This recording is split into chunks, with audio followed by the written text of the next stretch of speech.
Hi, thank you for joining us for this moment for hope.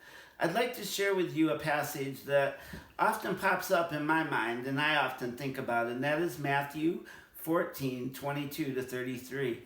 This passage is right after Jesus has fed the 5,000 with just a few loaves of bread and a few fish. So let me read to you Matthew 14:22 to 33. Immediately, Jesus made the disciples get into the boat and go on ahead of him to the other side, while he dismissed the crowd. After he had dismissed them, he went up on a mountainside by himself to pray. When evening came, he was there alone, but the boat was already a considerable distance from land, buffeted by the waves because the wind was against it. During the fourth watch of the night, Jesus went out to them, walking on the lake. When the disciples saw him walking on the lake, they were terrified. "It's a ghost," they said, and cried out in fear. But Jesus immediately said to them, "Take courage, it is I. Don't be afraid." "Lord, if it's you," Peter replied, "tell me to come to you on the water." "Come," he said. Then Peter got down out of the boat, walked on the water, and came toward Jesus.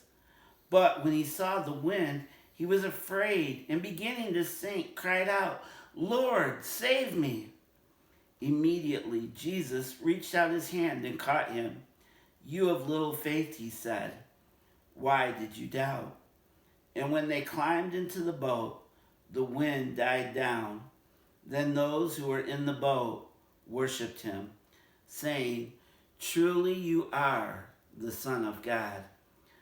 There's a lot of things that stand out to me in this passage, and I want to mention just a few of them.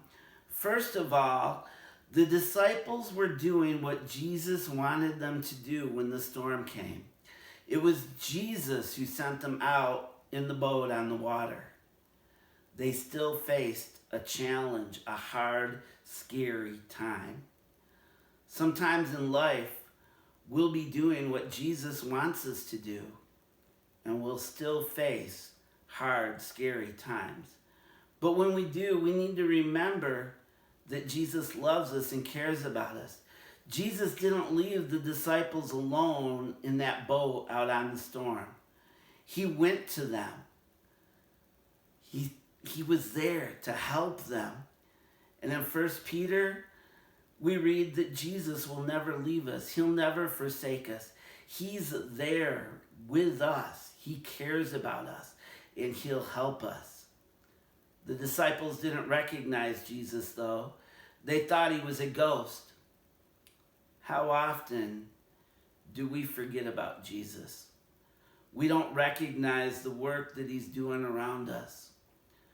We don't realize, or we forget, that he's there with us.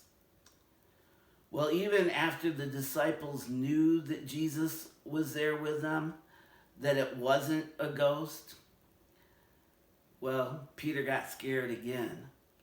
He said to Jesus, "If it's you, tell me to get out of the boat, and I will, and I'll come to you on the water." I admire Peter for doing this. That was a brave, courageous step of faith in my mind. And Peter did get out of the boat, and he did walk toward Jesus on the water. But when he did, the wind picked up, and Peter got scared, and he started to sink. We can know that Jesus is with us. We can recognize him. We can see the work that he's doing around us, and we still might get scared. When we do, let's call out to Jesus, which is what Peter did. He called out to Jesus and said, "Jesus, save me." And Jesus did. Immediately, the passage says, Jesus reached out his hand and grabbed Peter and picked him up. Jesus loves us. He cares about us. He knows what we're facing. He knows what we're going through. And he knows that we get scared. And when we do, we need to remember that he's there to help. And we need to call out to him. Well, Peter and Jesus, they got in the boat, and when they did, the wind calmed down, the waves calmed down, and the disciples worshiped Jesus, saying, "Truly you are the Son of God." Let's remember who Jesus is. He is the Son of God. He loves us. He cares about us. He's with us. He won't leave us. He won't forsake us. Let's remember to call out to him when we get scared. And let's have our faith in him. Let's let that faith grow. And as we remember who Jesus is, let's remember to worship him. Truly, he is the Son of God, and he is our reason for hope.